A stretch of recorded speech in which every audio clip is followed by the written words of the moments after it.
Will Dupree back in the KXAN Live studio. We're going to go live to a news conference that is beginning right now with a number of first responders as well as a hospital. This is in relation to that car crashing into an emergency room in North Austin last night. Let's listen in as Captain Krista Stedman with the Austin Travis County EMS kicks things off. I am the Public Information Officer for Austin Travis County EMS. I am joined this afternoon by Austin Police Department Public Information Officer Ariel Crooms, that's ARIEL CRUMES, as well as Austin Travis County EMS Assistant Chief Wes Hopkins, WESHOPKINS, and last but certainly not least, the Chief Medical Officer for St. David's North Austin, Dr. Peter DeYoung, PETERDEYOUNG. So we're here this afternoon to give you all an update on the incident that happened last night and some things that we have learned since then, as well as just sort of walk you through some of the reasons that you saw such a big response to this incident. I'll start out by saying that we are unable to provide updates on the conditions of the two pediatric patients that were transported to Dell Children's. But I believe we'll be able to give some updates about some of the other ones. And then this will be the last briefing that we have for this event. So with that, I will pass it off to Officer Ariel Crooms from the Austin Police Department. Again, just to reiterate, my name is Officer Ariel Crooms, the Austin Police Department Public Information Office. You spell that ARIEL CRUMES. On Tuesday, February 13th, 2024, at approximately 5:35 p.m., Austin Police Department officers responded to a crash at North Austin Medical Center, located at 12221 North Mopac. The driver of the sedan, Michelle Holloway, and I can spell that, MICHELLHOLLOWAY, crashed her vehicle into the emergency room waiting area. 3 adults and 2 juveniles that were in the waiting room area were injured and taken to different hospitals for treatment. Some of their injuries were serious but non-life-threatening. Holloway was later pronounced deceased at North Austin Medical Center. This investigation is in its early and preliminary stages. However, there is no indication at this time that this was an intentional act, nor does it indicate that the driver suffered from a medical episode. The circumstances are still under investigation. The information may change as the investigation progresses. Again, the decedent is Michelle Holloway, a black female, date of birth 05/02/1966.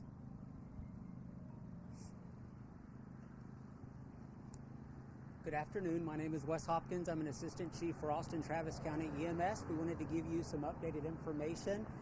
Just a point of clarification from last night. We were originally poised to level the emergency department via our ambulance and move 8 patients out of the emergency department to St. David's Round Rock.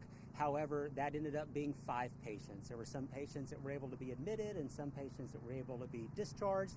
And so that number went from 8 into 5. I wanted to take a moment to talk about just the large response that you saw here as the calls come into 911. We definitely, being 5:30 in the afternoon, given traffic and the just sheer volume of calls we have, front-loaded this. We've got mass casualty levels 1 through 5, 1 being the large volume of patients, 5 being the least. And so we leaned heavily into this from a 5 to a 4 just to make sure that we had the number of ambulance resources here to meet the patient volume that we didn't know we were going to have. And so we were very grateful that it turned out to be a lower number of patients. I would say that, the Austin Police Department, the Austin Fire Department, and Austin Travis County EMS trained for this type of incident. However, being at a healthcare facility, we had medical providers on staff. And so it was a really interesting situation. We're very grateful. The medical staff definitely jumped in harm's way in a very austere and dynamic environment and came to meet the needs of those patients, and we're incredibly grateful. It certainly made the jobs of the 3 public safety agencies, a lot easier when we got here to make sure that we got all of the critical patients triaged And then we got the two of the most critical patients off the scene in right at about 30 minutes, which is not bad, just given the sheer number of chaos and people calling 911 and bystanders that we had on scene and had to sort that out. So we're incredibly grateful for the medical staff of how they stepped in and definitely helped us. It made our job so much easier. And then just to say that you saw that large ambulance response. We went ahead and utilized our AMBUS so that we could take 911 ambulances and put them available for the rest of the 911 system calls. And so the AMBUS is a local and state asset that Austin Travis County EMS has so that we can just move large volumes of patients, and fortuitously these patients, obviously because we were leveling the ER, were going to the same facility, so it made a lot of sense to utilize that asset to move those patients. So point of clarification there, and we'll be around at the end for questions, and at that point I'll turn it over to you, sir. All right. Thank you everybody for being here. Dr. Peter DeYoung, I'm the Chief Medical Officer at St. David's North Austin. I have a brief statement I'm going to read from, and then I'll add some additional remarks. St. David's North Austin Medical Center is grateful for the swift efforts of our first responders, the safety of our patients and their families, as well as our employees. It remains our number one priority. St. David's North Austin Medical Center has resumed operations and is open to EMS transports as of 7 a.m. this morning. While the hospital's north entrance remains closed, visitors and staff can use our other entrances, including through the Children's Hospital and the Women's Center. We are hopeful that our north entrance will be open later this afternoon. Patients who are arriving for surgery are being asked to enter through the hospital's west entrance. So that's the official statement, but wanted to just share with everyone, I just want to turn and thank all of you so much for what you have done. For your quick response, for partnering with our facility and saving lives. It was a chaotic environment, but you added order, and it made such a difference. So thank you for your partnership, each of you. I also want to thank the entire hospital team. When this happened, there was a loud noise. The facility knew something was going on, and people descended from all parts of the hospital to rally together and to jump into what was a very unknown and dangerous situation. We had 3 team members that when the vehicle entered into the lobby, it was in drive and running, and they put their life in harm's way and stopped the car from running and did their best to preserve life for the driver. And so I just can't think about superheroes. Those are superheroes for doing that. And so thank you to those team members specifically. Thank you to the doctors and nurses and techs and everyone at our facility that just did everything they can amidst so much chaos. We really felt, considering the tragic nature of what happened, there were so many blessings that did occur. Something that it might be seen in some of the videos was the water. The vehicle had direct impact to a very large aquarium that really, I believe, saved lives as it absorbed the impact. And so, thank you. I thank God for intervening there and giving us that protection. But there was just so many things. It's hard not to be emotional just talking about it. I did want to kind of reiterate that we are thankful that the patient transferred to Round Rock is in stable condition. The 2 pediatric patients were not able to give an update, as was mentioned, and there was another family member that went with them that was not officially seen here. And we did have a patient that was seen for injuries and later discharged. But those are kind of the key remarks I wanted to share with you all. Do you think Ms. Holloway had passed out? There was CPR in progress. Was she unconscious? Parking was stopped? Yeah, I'm not at liberty to answer that question. So I don't have anything to add unless someone else does. Actually, you would be able to answer this. Are there like any, like barriers in front of Yeah. that would maybe stop a car, or should there be some Sure. anything to stop this? Yeah, no, great question. We did not have a barrier there. That is open to make ease of access for patients to come in with wheelchairs and other assist devices. But I acknowledge your question for sure. Can you just clarify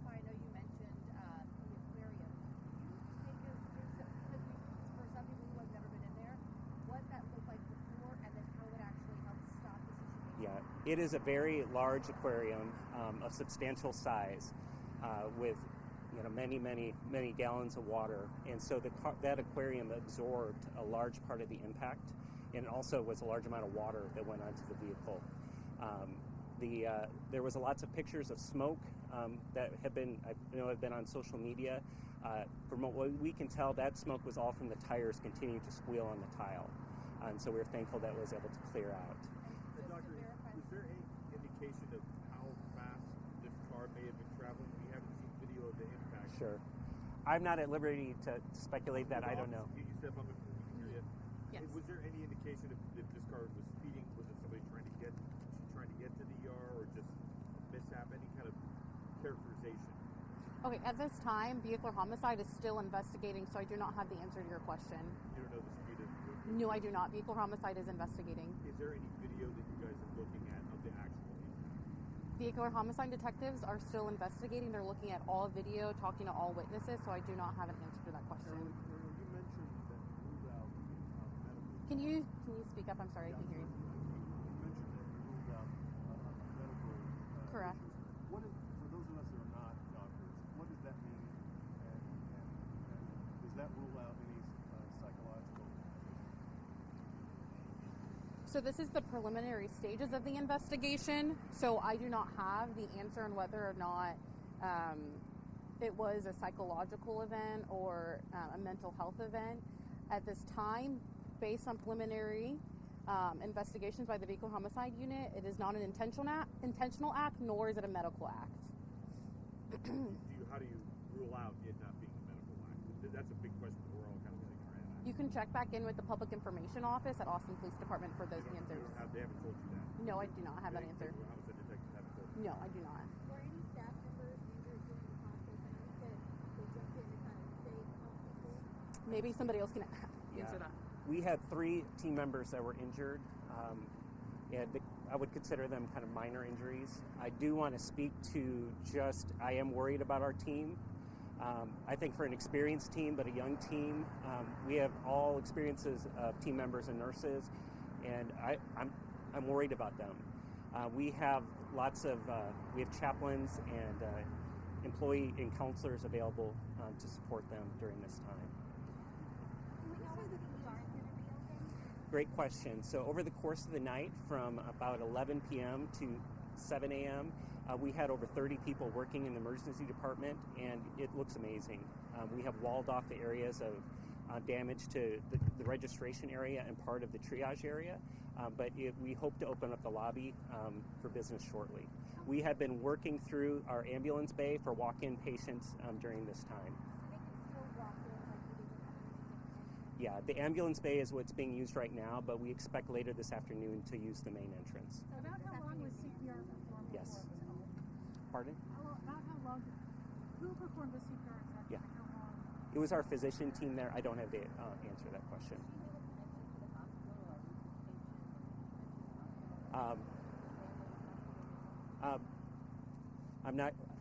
I don't think I'm at liberty to say that. I'll check with our team if I can share more on that. Can you say the condition of the patients again? I couldn't hear you. Sure, absolutely. So we transferred out 4 patients that had injuries. One was a woman that went to Round Rock. A second was not truly a patient, but was a parent of 2 pediatric patients that went to a neighboring facility. I can only speak to the stable condition for the patient that's in our health system at St. David's Round Rock. Was Michelle Holloway a former employee or current employee of the hospital? Not that I'm aware of. Were all the people that were injured, were they in a waiting room? Yes. This is one of those things I would consider providence, in that the waiting room had been cleared out. It can be a very busy place, and that there are relatively few patients there at this time, and we're very thankful for that. But they were in the waiting room in the area around the aquarium. Were there any other patients in the waiting room as well? I believe so. I can't speak to how many. Does this accident make you want to, I don't hear too much, so forgive me if I'm asking again, but does it make you reconsider the bollards or kind of measures, precautionary measures outside? Those are things. Would be out of my chief medical officer hat, that I'm sure the operations team has lots of expertise I hear what you're saying, though, and we will be discussing this. Thank you guys very much. I'm going to get these guys back to work. We appreciate everybody being here.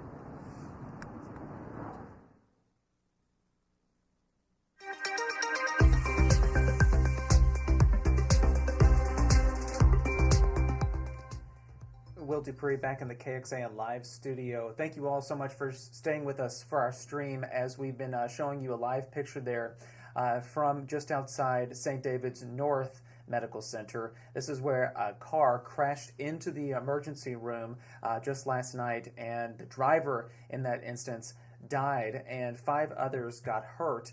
We just got information from Austin Police. This is their first update since this all unfolded last night, and they shared the name of that driver. We can put that up on your screen right now. Her name is Michelle Holloway. She's 57 years old, and police say they are still investigating what caused this crash. They say that this was not an intentional act, and they do not believe at this time that it was a medical act either. Again, there are so many more details to find out about this investigation, and we will still work and press police to release some new information as soon as they are able to provide it. But again, the driver in this crash, her name is Michelle Holloway, and they are still investigating what caused this crash and what led up to it. The hospital there just a few moments ago shared that the area damaged by this crash, which you can see in these photos, has now been walled off, and they will be reopening that entrance area shortly, is what the hospital representative shared a few moments ago.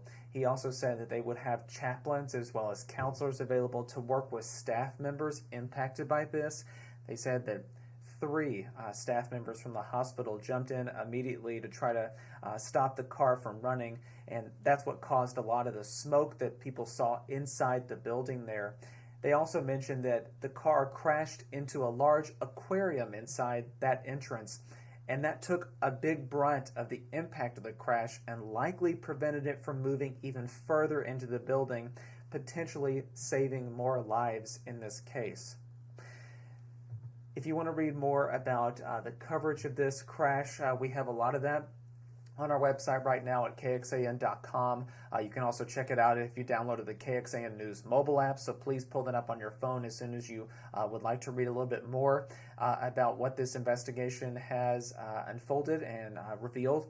We want to thank you again for watching on KXAN Live. I'm Will Dupree in the KXAN Live studio, and we will see you back here at another time with other updates, so please stay with us. We hope you all stay safe and healthy out there. Take care.